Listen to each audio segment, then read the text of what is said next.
Shalom, it's Rabbi David Barron with my 5-minute Torah talk. Before I begin, a quick reminder, Rosh Hashanah, the Jewish New Year, is just days, weeks away, so please renew your membership or contact our templeofthearts.org website or call our office at 323-658-9100 to secure your tickets and memberships for the new year. We look forward to welcoming you at what are going to be magnificent High Holy Day services this year in our beautiful temple home, the Saban Theater in Beverly Hills. And we look forward to seeing you in person, not virtually, but we want to see your smiling face and have you experience the joy of bringing in a new year together with fellow members of the Jewish community in this congregation, which is committed to pursuing Judaism through music, drama, art, dance, and film.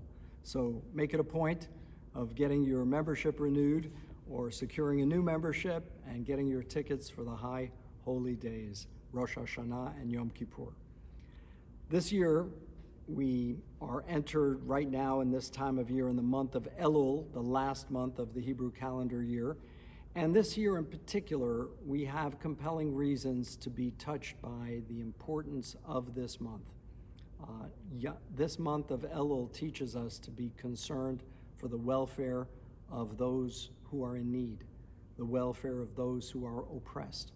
And you know, my friends, as I read reports about what's happening on our southern border and how the drug cartels are controlling such a huge degree of human trafficking and such a huge degree of importation of fentanyl that's killing young people, I think all of us have to be committed to finding a way to stopping that horrific abuse of human rights that's happening right here on America's southern border. So I hope you'll join the effort in bringing this to the attention of congressmen in our state and across the country and finding ways to deal with cutting off the control of the cartels who are smuggling innocent young girls and raping them and turning them into sex slaves. This is horrific. It can't stand.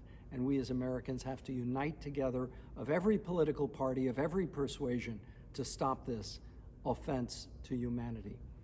The Torah reading this week is a very important one, Ki Teitzei.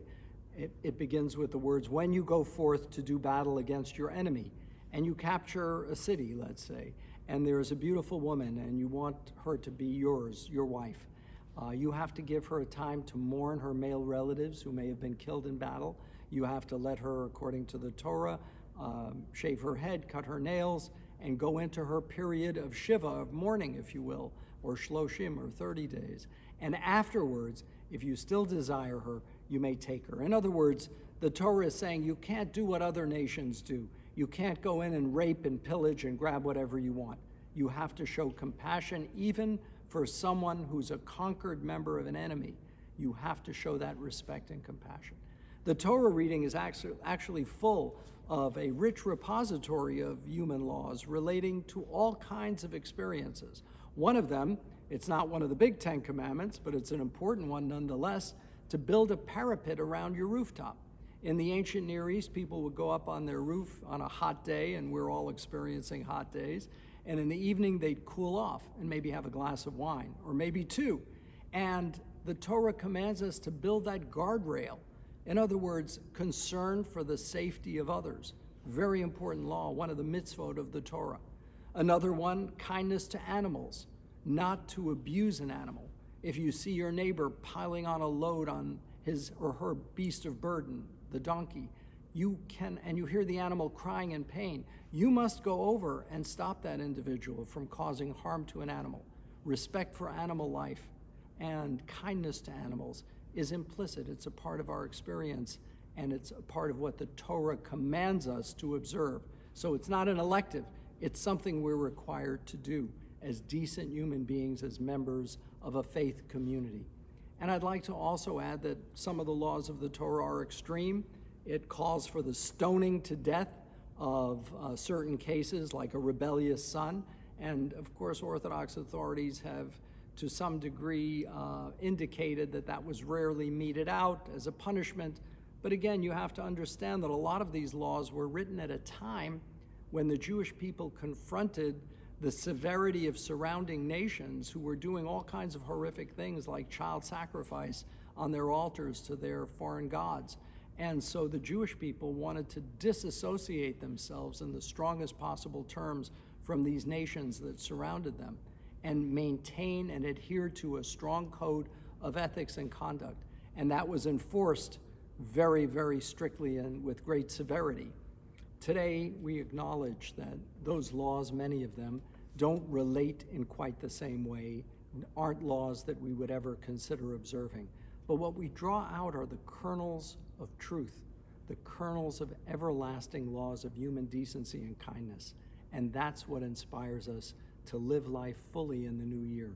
So let's unite together as men and women of conscience. And if we see an injustice occurring, if we see acts of cruelty and indecency occurring, the Torah says this week, lo titalem, you can't walk by, you can't ignore it, you can't literally try to disappear. You have a role to play in the society you live in. You have a role to play in your family life, in life with your neighbors. You can't ignore it, you can't disappear.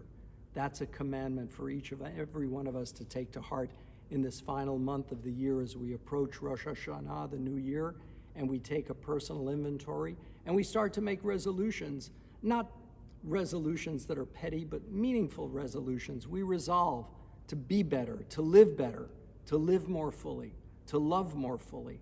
And that is a resolution. Just the thought of making that resolution means we're in the right mindset of teshuvah, of healing and repentance. I hope we take that message to heart this Shabbat, and I look forward to greeting you at our upcoming events at our Temple of the Arts. And please send this to your friends and neighbors who may not be affiliated with a synagogue or around the world who may be interested in hearing a word of Torah. I wish you a Shabbat Shalom.